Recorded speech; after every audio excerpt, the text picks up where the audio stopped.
Hello, today for review I've got unusual earphones by a totally unknown brand.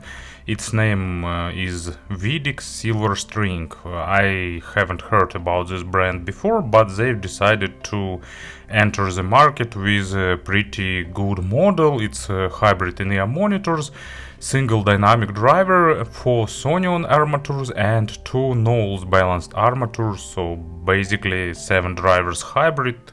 Is a really strong and bold offer.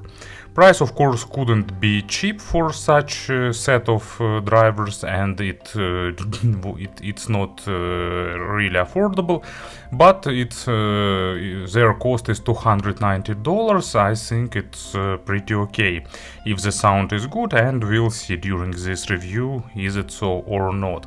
I will add link to the AliExpress shop in the description, and also they asked me to tell that if you will leave unpaid order and send them a message with Porta.Fi, they will lower the price a little bit.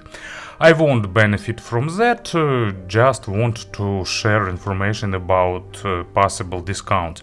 I don't know the amount of discount, so just telling about this possibility. And in terms of package, I didn't get any retail box, just a nice leather case for holding and storage. And I think it's actually a good idea to pack earphones this way, because I don't like a big bulky box, because they just wasting space, they wasting resources.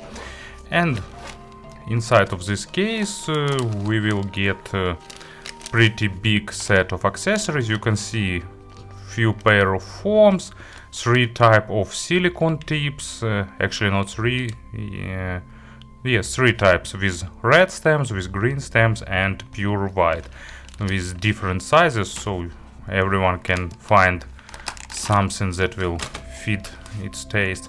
Nice case, but let's put it aside.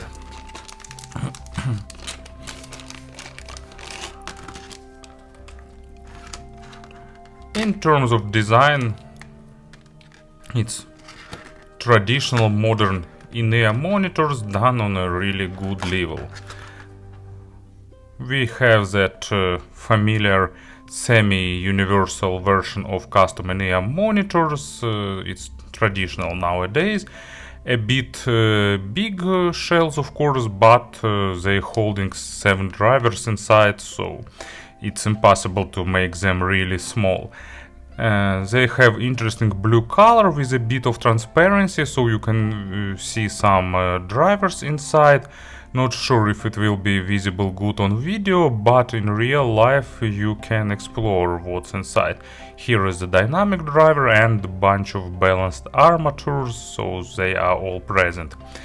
Build quality is nice. They used stabilized wood as a faceplate, so unique random patterns, and model name here, company's logo on this side.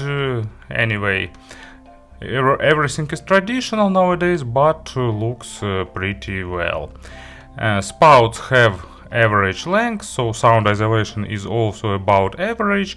It will be enough for public transport, for noisy street, but for subway or for the plane you'll probably need to find something else. There is a lip for holding the tips, protective grill, so all that parts that I'd like to see for the in-ear monitors are present here. Wearing comfort is really good, at least in my ears they fitting really nicely. Cable is made replaceable. Here used regular, absolutely classical 2-pin connectors. You can see no recessed pins, no recessed sockets, just flush 2-pin connector, so it means they will be totally universal in terms of drivers. And stock cable is pretty nice. It's silver, looks fancy, average in terms of softness, but not too hard. Microphonic effect is low thanks to these ear hooks. No memory wire inside, but still doing their job well in holding cable around your ear. Nice, really well braided cable, looks pretty fancy. No branding on the cable itself, but it looks good and it sounds also pretty good. Splitter, chin slider, and after the splitter it goes braided down to the regular straight jack made of metal, so looks also pretty fancy. So basically nice cable. And in general, in terms of design, build quality and accessory set, everything is really well. No fancy retail box, but from my point of view, it's an additional plus for this model. And of course, about the sound, I gave them about 40 hours of burn-in, but didn't get any significant changes in sound. Maybe just first couple of hours help them to develop a bit tighter low frequencies, but in general I think there is not much sense in extended burn-in sessions. Better spend some time experimenting with tips.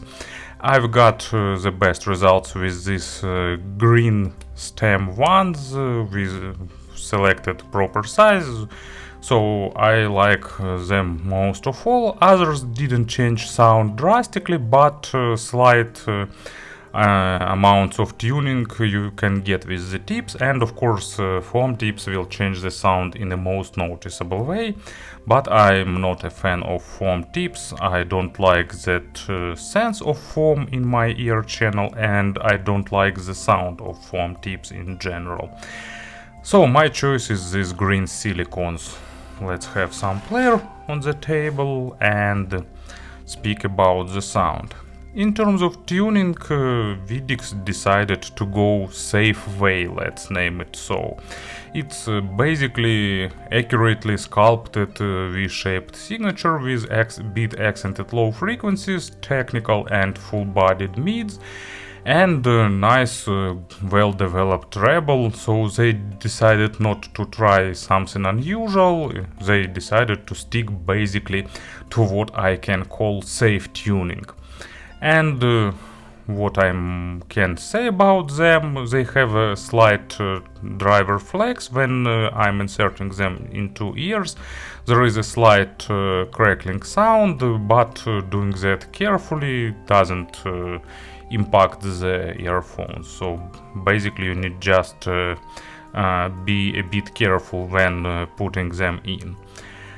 And let's probably proceed to sound description. So low frequencies are full-bodied, really tightful, really impactful, with nice noticeable accent, but not overdone. It's not bass-heavy model, so accent here is average or normal, whatever is appropriate to call it.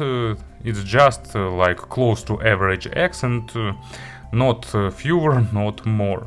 Depth is really good, they show good tightness, they have all that deeper layers of bass, they have a good impact, good kick, and at the same time lows are pretty resolving, not on the balanced armature level, but that level of resolution you can expect from a decent dynamic drivers. And that means that model is pretty universal. It fits both some electronic music when you need punchy and impactful and weighty low frequencies, and at the same time they are pretty good with real instruments, with acoustic instruments, with small nuances and overtones and all that other stuff. They're not exaggerating the size of instruments. And you know, it's just the model that is going that balanced path. So it's not bass heavy model, not bass light, it's not super focused on the resolution, and at the same time it's not focused on the slow and weighty type of low frequencies. So balanced is a really good word to describe almost anything about this in-ear monitors, and probably it's the sound that many can enjoy and like. And as an example for the low frequencies, I've got Louis Armstrong and Duke Ellington, their famous Great Summit, and Mood Indigo. This track has a nice acoustic double bass recorded closer to left ear, and when bass is not well defined in the earphones, it's easy to lose this double bass in other instruments because it's not moved forward, not highlighted, like, you know, at that time it was not in trend to accented low frequencies in the records, but at the same time it's pretty well recorded and sounding nice and rich with all that body and all that sense. And this earphones represents and plays this double bass pretty nicely. Mids are a bit recessed comparing with low frequencies, but thanks to the balanced armature nature, you won't get that sense of mids moved somewhere in background. So basically here used 6 balanced armatures, and that means that creators were able to get good resolution, but without big focus on the micro contrast, and good weight, but without overweighting it, without overdoing the weighty representation. So, you know, mids are also really well balanced, not shifting towards the macro dynamics, not shifting towards the micro contrast, giving you basically everything pretty nicely, like jack of all trades, and probably in this case it's safe to say master of many. They won't try to highlight the smallest, tiniest nuances, but resolution is still nice. And they won't try to add weight or highlight emotions, but when they are present in track, they will play it. Pretty good weight distribution, so vocals sounding with good body as well as instruments, and upper mids and lower treble have a slight accent, giving a bit of boost for female vocals, giving a bit more forwardness for the guitars, but also not overdoing that. So basically model that like goes in between all that variances. Imaginary stage is above average, not super huge, but definitely above average. Width is a bit better than depth, but depth layering is also done pretty nicely. And as an example, I've got Joe Cocker, Night Calls. Great vocal, great song with lot of emotions, and thanks to the balanced representation of this model, it really allows to shine both vocal and instrumental part here, doing their job really nicely and really in a really engaging way. And treble is slightly boosted in the lower parts, then they've made a slight dip at the area about 8 kHz or so, meaning that sibilance area here is a bit reduced, and then slightly accented at 10 kHz, giving a bit of extra overtone saturation. So, you know, once again, treble is fairly balanced here, because it's present and slightly accented, but at the same time tuners did their best in order not to make them super sharp. They lose a bit of naturalness, a bit of richness for the treble, but definitely sculpted treble that will fit balancing the low frequencies pretty well, and have nice slightly above average extension, but at the same time lacking a bit of naturalness, but that was done on purpose in order to avoid that possible sharpness. Resolution is of course good, both attacks and decays are a bit faster, it's balanced armatures, sounding like balanced armatures, and so, you know, they have a basic layering, nice overtone saturation, clean and crisp treble, so what you can expect from a well-tuned balanced armatures they deliver. I'd like a bit more presence of treble, but you know, I'm a minority here, because I must highlight that once again, more people will probably enjoy this tuning that the tuning that I'd prefer. Still, you know, nice, safe, good treble, but at the same time not too recessed, not too warm or something like that. And as an example, Porcupine 3 track name is normal and it's sounding above normal. At the end it's Steven Wilson, sounding really nice, good percussions, nice guitar intro, and all that stuff have overtones going to the treble area, and these earphones playing this track pretty nicely with all necessary details. Speaking about the pairings, you know, they don't require something super powerful, neither they don't require super black background. They are really well balanced in terms of sensitivity, but at the same time, in order to achieve their full performance, their full potential, you will need something like from the mid segment of players, so FIO M11, Shanling M6, and up to the entry top level, up to Kane N6, Aston Cairn Alpha. So here is the range of this model. They can scale with good source pretty nicely. Speaking about the conversions, there is not much models in this price range I can easily recall. I have two C audio models L3 and L4 waiting in the queue, so in the conversions, in the reviews I will do conversions. And here in this price range, just a pair of models I can recall. It's Duno DK 2001, but DK 2001 is a more energetic, more highlighting emotions, bit more forward and aggressive. This one is more on the safe side, more on the balanced tuning.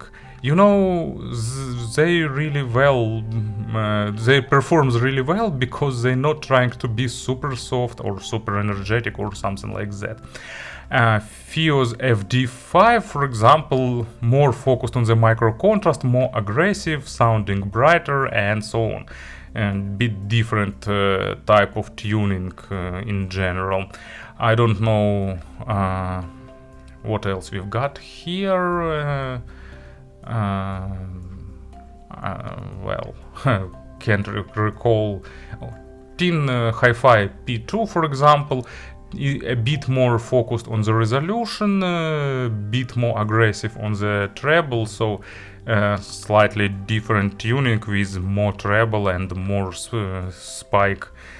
I won't try to recall some other models. If you want some more comparisons, just feel free to ask, but you know, it's just really good tuning, balancing between all that edges, delivering nice musical but at the same time pretty technical sound. So I don't know what the company is. Veedix, is it some OEM model or it was some new design created by this company in-house? I don't know, but definitely the person who tuned them managed to achieve a really nice tuning worth a bit of hype and mass market attention. Thank you for listening, thank you for your attention, and have a nice day.